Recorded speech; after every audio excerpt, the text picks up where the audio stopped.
Good morning, everyone. Or I guess it's afternoon. Good afternoon, everyone. Welcome to our 5th session in series on more issues that we all face. I want to thank you all for joining me this far. Hopefully you've been enjoying this series. Hopefully you've been enjoying other series that I've been doing. If you have any suggestions for what I should be doing down the line, please let me know. I am more than open to suggestions. As you can see in the description, today's issue is, why didn't God help me? Kind of that question of digging into one's pains, one's hurts, sufferings, for lack of a better phrase. For those of you that are following along in your Bibles at home, we are in 2 Samuel chapter 13, verses 1 through 22. Just a little bit of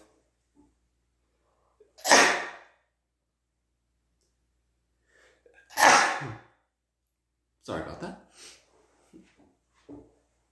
Dusty in here.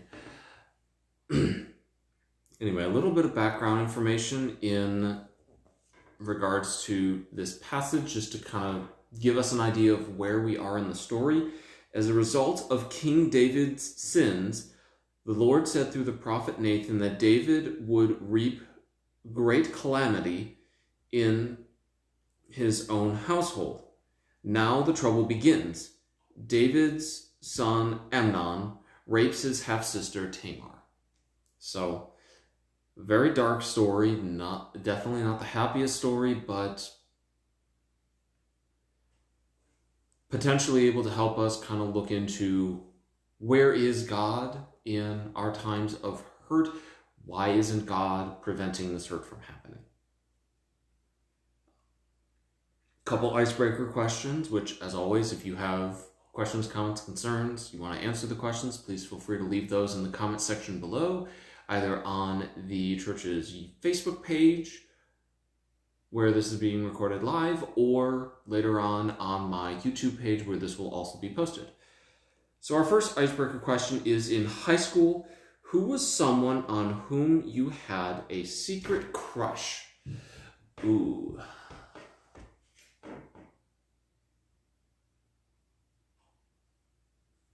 Someone that I had a secret crush on was girl named Meredith. She was tall, very smart, very well educated, near the top of the class. I thought very beautiful, but she was very shy. But there was something kind of attractive about that shyness, I think. Or I thought, I should say. So we were friendly. We got along. We weren't exactly enemies, but I never actually asked her out. She was always very busy with her studies, and I guess I wanted to respect that. So yeah, that crush kind of went nowhere. But what about you all? Who was someone on whom you had a secret crush in high school? Let me know in the comments below. The other icebreaker question is, what something, like a food, activity, something like that, that you thought you would love, but after trying it, you didn't like it?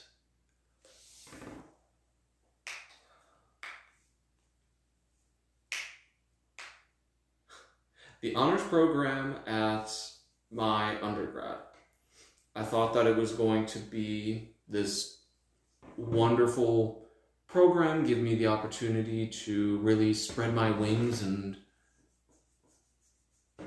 be top guy on campus, something like that. But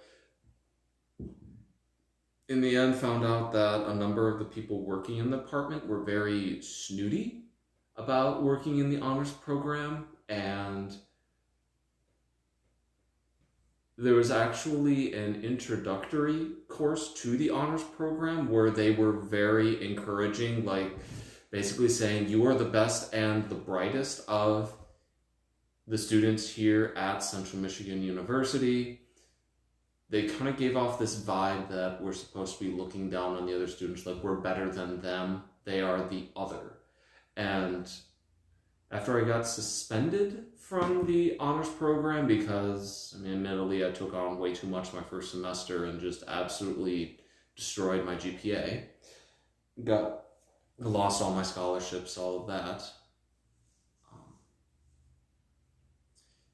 They were very rude to me after that. They would not let me back in even when my GPA was up. They said, no, you spoiled your chances, like once and done kind of thing.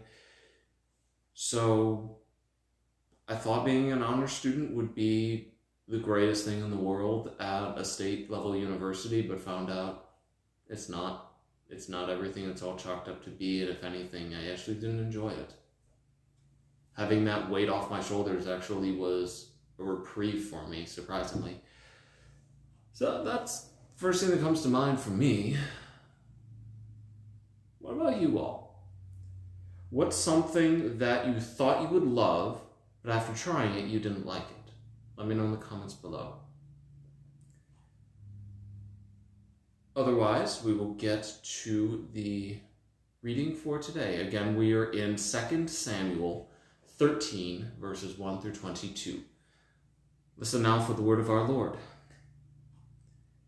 In the course of time, Amnon, son of David, fell in love with Tamar, the beautiful sister of Absalom, son of David. Amnon became frustrated to the point of illness on account of his sister Tamar, for she was a virgin, and it seemed impossible for him to do anything to her. Now Amnon had a friend named Jonadab, son of Shemaiah, David's brother. Jonadab was a very shrewd man. He asked Amnon, "Why do you, the king's son, look so haggard morning after morning? Won't you tell me?" Amnon said to him, "I'm in love with Tamar, my brother Absalom's sister." "Go to bed and pretend to be ill," Jonadab said. "When your father comes to see you, say to him, 'I would like my sister Tamar to come and give me something to eat. Let her prepare the food in my sight, so I may watch her and then eat it from her hand." So Amnon lay down and pretended to be ill. When the king came to see him, Amnon said to him, "I would like my sister Tamar to come and make some special bread in my sight, so I may eat from her hand." David sent word to Tamar at the palace, "Go to the house of your brother Amnon and prepare some food for him." So Tamar went to the house of her brother Amnon, who was lying down. She took some dough, kneaded it, made the bread in his sight, and baked it.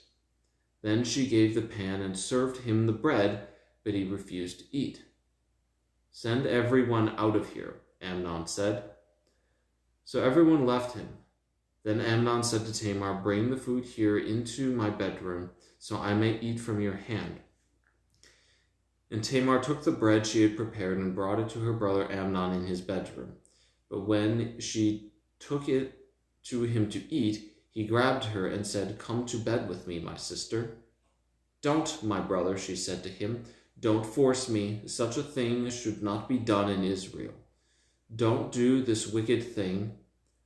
What about me? Where could I get rid of my disgrace? And what about you? You would be like one of the wicked fools of Israel. Please speak to the king. He will not keep me from being married to you." But he refused to listen to her, and since he was stronger than she, he raped her. Then Amnon hated her with intense hatred. In fact, he hated her more than he had loved her. Amnon said to her, "Get up and get out." "No," she said to him, "sending me away would be a greater wrong than what you have already done to me." But he refused to listen to her. He called his personal servant and said, "Get this woman out of here and bolt the door after her." So his servant put her out and bolted the door after her. She was wearing a richly ornamented robe, for this was the kind of garment the virgin daughters of the king wore. Tamar put ashes on her head and tore the ornamented robe she was wearing. She put her hand on her head and went away, weeping aloud as she went. Her brother Absalom said to her, "Has that Amnon, your brother, been with you? Be quiet now, my sister. He is your brother. Don't take this thing to heart." And Tamar lived in her brother Absalom's house, a desolate woman. When King David heard all this, he was furious. Absalom never said a word to Amnon, either good or bad. He hated Amnon because he had disgraced his sister Tamar. This is the word of our Lord. Thanks be to God.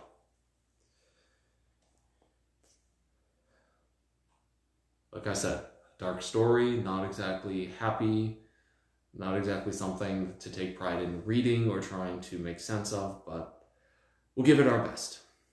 The first question is, what would you call Amnon's feelings toward his half-sister at the beginning of the story? Puppy love, obsession, lust, innocent, infatuation, unnatural. Definitely unnatural, but probably lust. I wouldn't say this is puppy love. I wouldn't say this is an obsession. I would say obsession would be more of a description of what kind of lust he has. This is an unnatural lusting after his own flesh and blood.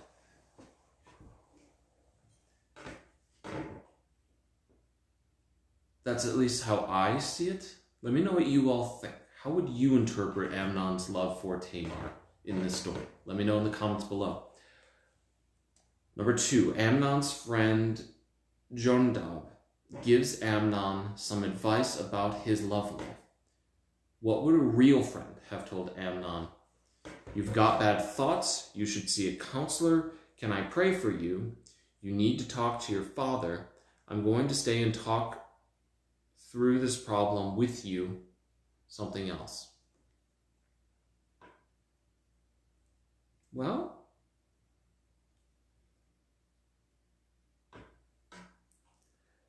a real friend ideally, would have been upfront and said, "These thoughts are not good."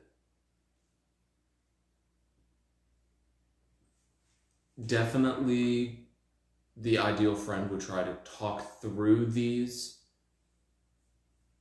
problem with you. I mean, if you're the person with the problem, or if you're an ideal friend, ideally you would try to talk through a problem your friend is having. But friends can only go so far. Definitely a good friend would try to get you to see a counselor. Find you some professional help. Such thoughts, such desires as forcing your own sister to lay with you, that's unnatural, it's unclean, it's, in a word, deplorable. So, ideally, a friend would find you someone who could help you and would try to help you in any way they could, whether that's being a sounding board, helping you to work through, whether, helping you to see that you need a counselor, that you need professional help.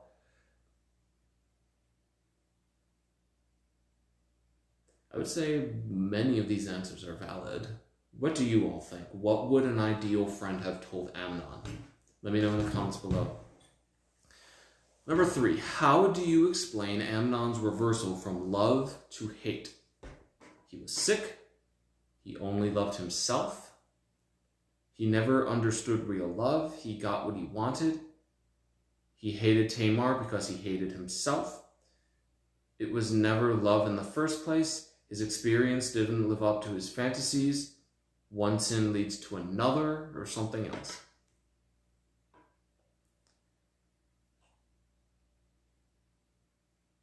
It's possible that his experience didn't live up to his fantasies. That is possible.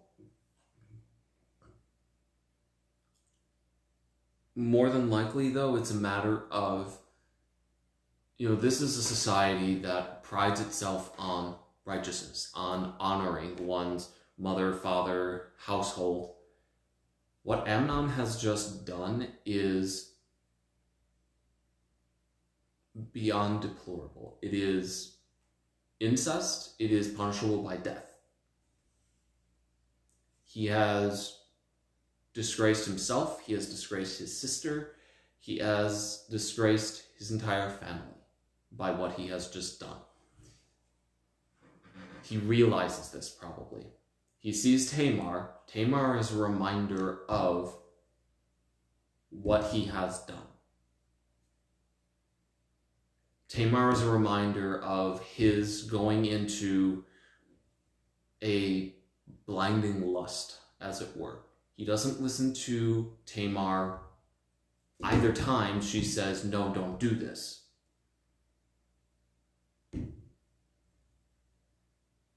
He probably hated himself very much for the dishonor that he just brought on himself, his sister, his family as a whole.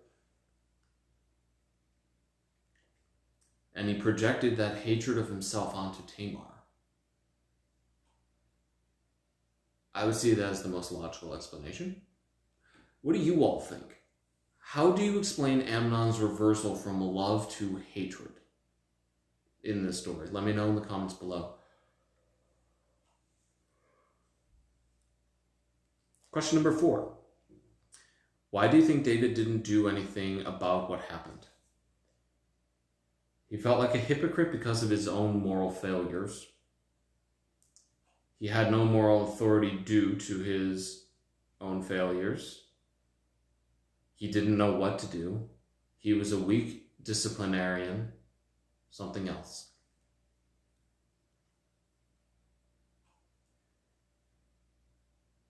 Part of it probably had something to do with, he would have felt like a hypocrite because of his own moral failures. Saying you have committed this lusting, this sinful lust, when he himself has done the same thing, that the fact that this is the direct result of his lust,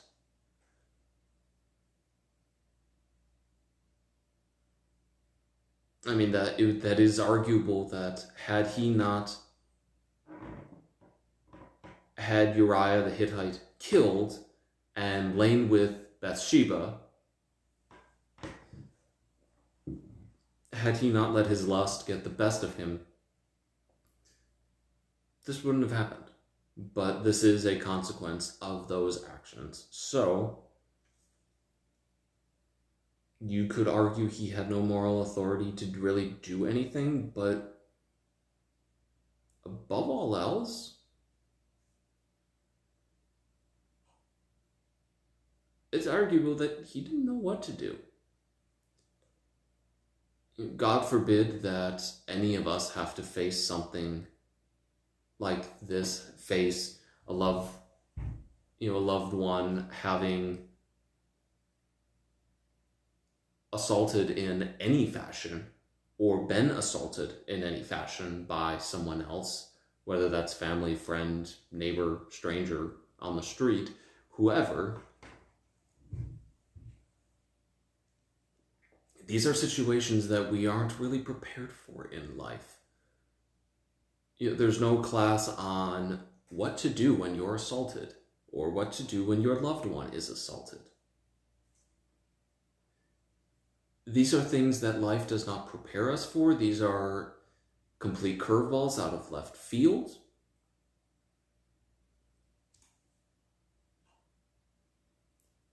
I could imagine that David finding this out would have been absolutely frozen. He loves Tamar. Tamar is his daughter. He loves his son. He doesn't want to necessarily play favorites, what parent does, What side does he pick?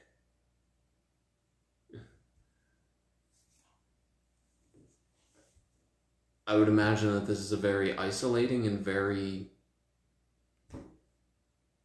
heartbreaking, almost paralyzing heartbreak for David. So probably he didn't know what to do in the moment. But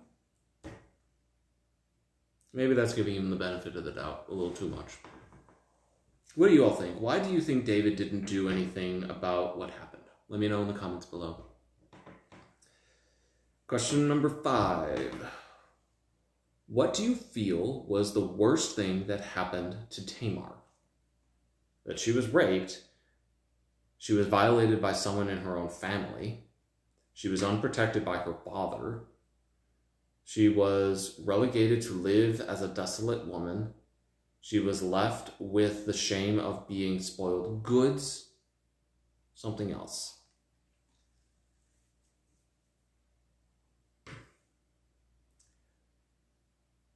All of these are terrible things, but probably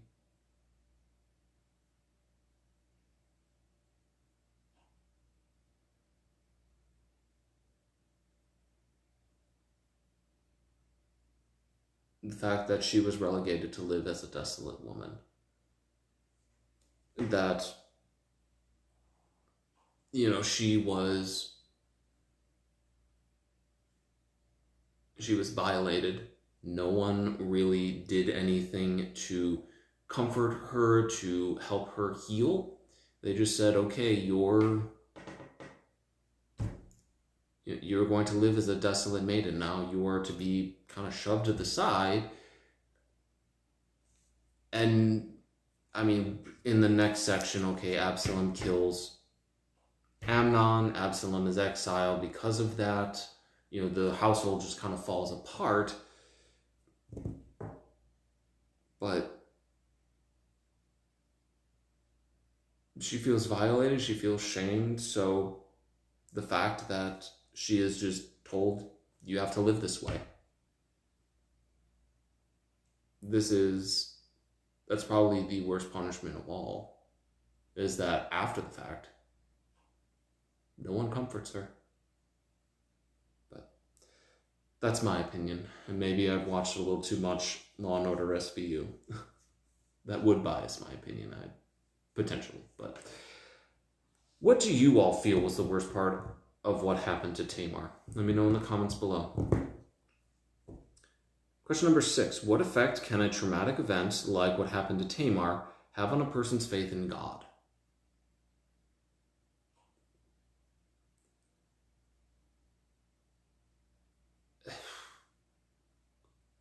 It could be a very wide range. Definitely I would argue that a drastic change would happen depending on what happens afterwards. The immediate reaction is, where was God when this happened? Did God make this happen? Did God let this happen? Is this something that God wanted to happen? To me, to my loved one, to whomever.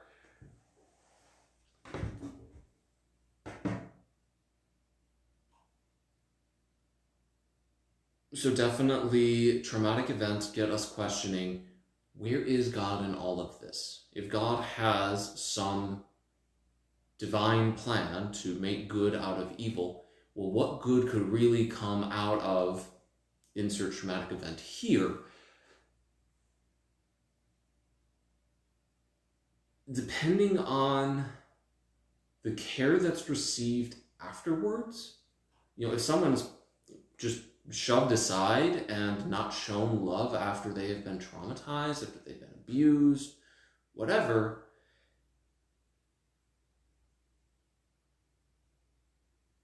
it becomes very easy for them to say, well, okay, if God is love and I'm not receiving love, God simply cannot be. Love does not exist, therefore God does not exist. It could cause someone to just completely fall off the bandwagon and lose faith entirely. But through meticulous care, comfort, through a lot of prayer, and you're trying to help someone sort through this traumatic event, try to make sense of why did this happen, was the shooter, was the abuser, whatever, acting on behalf of God? Are they a man of God? Trying to help them pick up the shattered pieces of their life, and as that results from a traumatic event, showing them the love of God in the aftermath of a traumatic event. That's a display of God being present not just at, the highest mountains, the highest of heights in mountains, but also in the depths of the valleys. Lo though I may walk through the valley of the shadow of death, I shall fear no evil. One of the most famous lines from Psalm 23. Thy rod and thy staff, they comfort me. That's a very specific verb, comfort. So,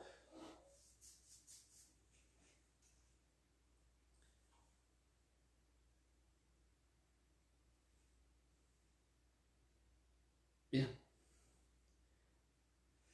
I would say a traumatic event can have one of two possibilities.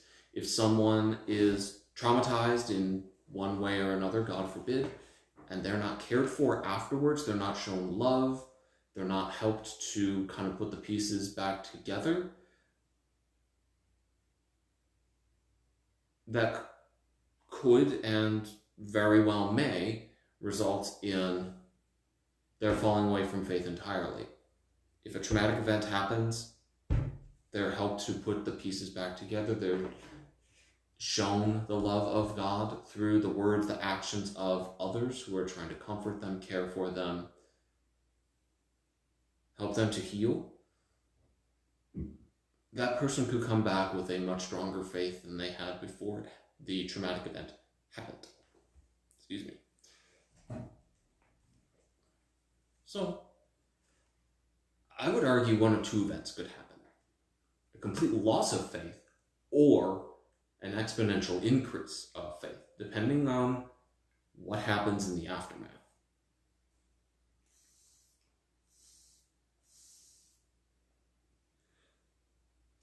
What do you thought? What do you all think? What effect do you think that a traumatic event like Tamar's could have on a person? Let me know in the comments below. Question 7. What have you found to be helpful in moving beyond a bad experience? Professional counseling, talking it through with a friend, prayer, something else? For me, bad experiences require, well, depending on how bad the event is,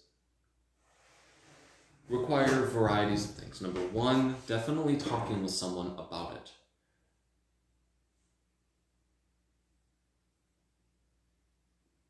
Having this jigsaw puzzle of a life after a traumatic event, after a really bad experience, whatever. This is coming from someone who doesn't necessarily like jigsaw puzzles, isn't necessarily the biggest fan of them, especially when they have a lot of quote-unquote dead space where every piece looks the same.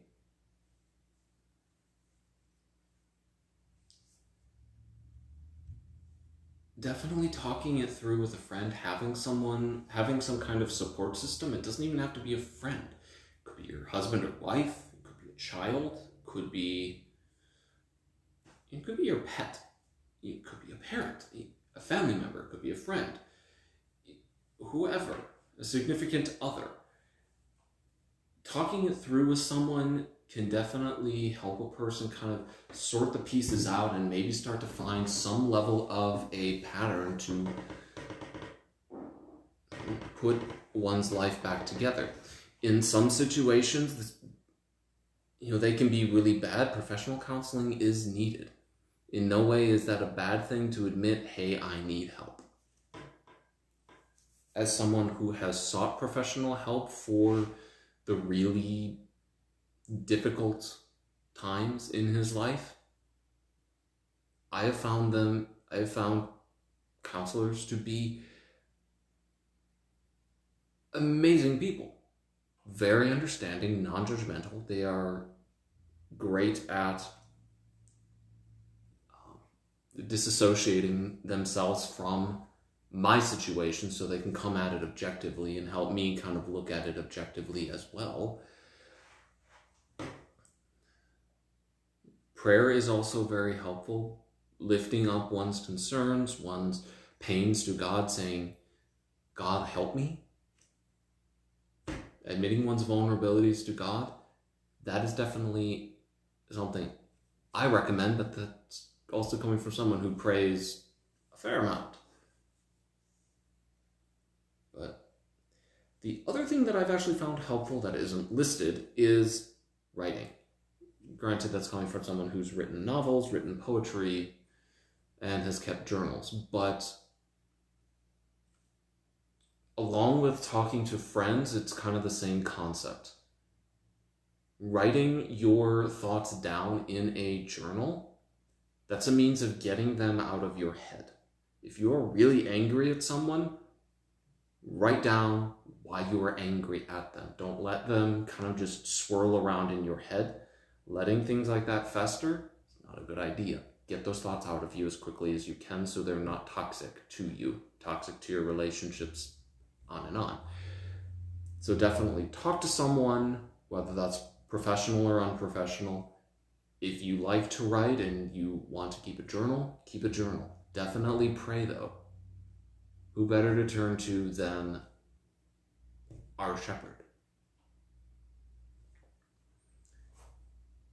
That's what I've found to be helpful in getting through bad experiences. Let me know what you all have done to kind of make it through bad experiences. Let me know in the comments below. Otherwise, we've gotten to the last question for today, which is, of course, how can this group pray for you? As always, if you have prayer requests, please feel free to leave those in the comment section down below. Shoot me a text, give me a phone call, shoot me an email. If you're in the area and you want to stop by and visit, please feel free to stop by and visit. I'm here for you all, first and foremost. So, until tomorrow, stay well, stay safe. God bless.